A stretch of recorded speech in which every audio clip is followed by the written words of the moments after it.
Fourth class, I am Madhvi from Happy Cambridge School, your SST teacher. Student, today we will continue our remaining chapter number 23.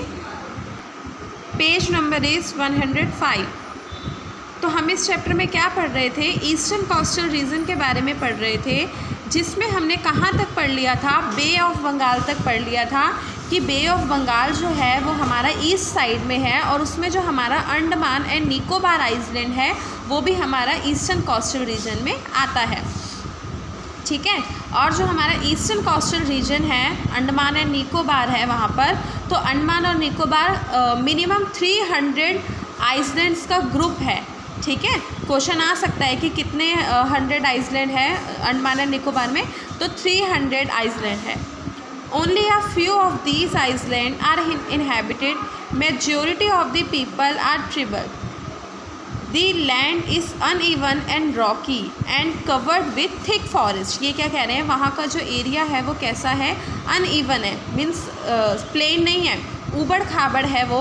और वहाँ पर ज़्यादातर जनजातियाँ जो होती हैं ना, जो पिछड़ी जाति के लोग होते हैं वो लोग निवास करते हैं, जैसे आदिवासी होते हैं वो लोग वहाँ पर निवास करते हैं।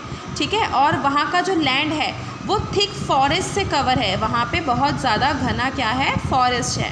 राइस, मेज, coconut, rubber and T R main agriculture products. वहाँ पे जो खेती की जाती है तो कौन कौन सी क्रॉप्स उगाई जाती हैं? Rice, coconut, rubber. ठीक है, ये सारी जो फसलें हैं, जो क्रॉप्स है वो वहाँ पर उगाई जाती हैं। Some people are engaged in fishing also. कुछ पीपल जो होते हैं, कुछ लोग जो होते हैं वो मछली पालन में भी, मछली पालन का कार्य भी करते हैं। ठीक है, वैसे तो वहाँ का जो मेन ऑक्यूपेशन है वो एग्रीकल्चर है, लेकिन कुछ लोग जो होते हैं वो मछली पालन यानी कि फ़िशिंग भी करते हैं। तो ये क्या पढ़ा हमने? अंडमान एंड निकोबार के बारे में। अब पढ़ेंगे हम port Blair.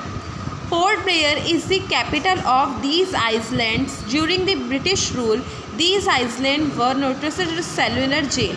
Freedom fighters were imposed jail. ये क्या कह रहे हैं कि जो हमारा पोर्ट ब्लेयर है वो अंडमान एंड निकोबार की कैपिटल है, पोर्ट ब्लेयर। और जब ब्रिटिश का रूल था, यानी कि जब अंग्रेज़ों का शासन था, तो वो एक सेल्यूलर जेल हुआ करती थी, जहाँ पर जो अंग्रेज़ होते थे वो क्या करते थे, जो हमारे फ्रीडम फाइटर्स वगैरह होते थे उनको वहाँ पर बंद कर देते थे।